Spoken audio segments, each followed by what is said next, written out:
ওয়াসাল্লাম আবু বক্করকে ডাক দিয়ে বললেন, আবু বক্কর, এই যে মাছটা তুমি খরিদ করেছো, কার থেকে, কোথা থেকে খরিদ করেছো? আবু বক্কর ডাক দিয়ে বলে, ইয়া রাসূলুল্লাহ, দুপুর বেলা খানার দাওয়াত যখন দিয়েছি, চিন্তা করলাম হুজুরকে একটু ভালো খাবারের ব্যবস্থা করা লাগবে। বাজারে গেলাম, বিশাল মাছ পাওয়ার পরে বড় খুশি হয়ে আমার স্ত্রীর কাছে দিয়েছি। তারপরে ঘটনাটা এরকম ঘটে গেল। আল্লাহ রসুল ডাক দিয়ে বলেন, ও আবু বক্কর, মাছটা যেখান থেকে, যার কাছে থেকে খরিদ করেছো, তার কাছে জিজ্ঞাসা করো মাছটা কোন অবস্থায় গ্রেফতার করেছে, মাছটা কোন অবস্থায় শিকার করেছে। আবু বক্কর দৌড়ায় চলে গেলেন মাছ যার কাছে থেকে খরিদ করেছে তার কাছে। ও মাছওয়ালা, এই মাছটা যে আমি তোমার কাছে খরিদ করলাম রসুলকে খাওয়ানোর জন্য, বড় আশা করে নিয়ে গেলাম, কিন্তু দেখি মাছটা পাক হয় না। এই মাছটা কিভাবে তুমি শিকার করেছো, কোন অবস্থায় শিকার করেছো?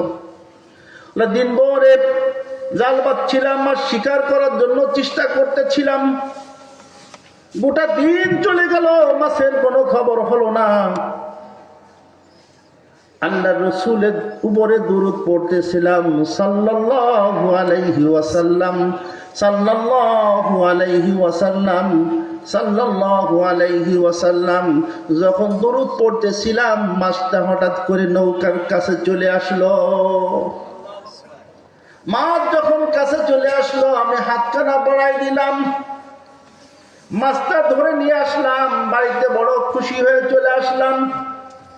কিন্তু যে খুশি আমি হয়েছিলাম রসুলের সামনে তো সেটা দিতে পারছি না, বড় দুঃখের ভিতরে পড়ে গেছি। আল্লাহ রসুলের দরবারে যে বললেন, ইয়া রাসূলুল্লাহ, মাছ শিকারকারীর কাছে গিয়েছিলাম, আলাইয়া সালাতান সাল্লাল্লাহু আলাইহি আশারা মারা। হুজুর সাল্লাল্লাহু আলাইহি ওয়াসাল্লাম বলেন, যে ব্যক্তি আমার উপরে একবার দুরূদ শরীফ পড়বে, আল্লাহ তাআলা তার আমল নামার থেকে 10টা গুনাহ মাফ করে দিবে, সুবহানাল্লাহ, 10টা নেকি আমল নামায় জমা করে দিবে, 10টা দরজা আখিরাতে বলন্দ করে দিবেন।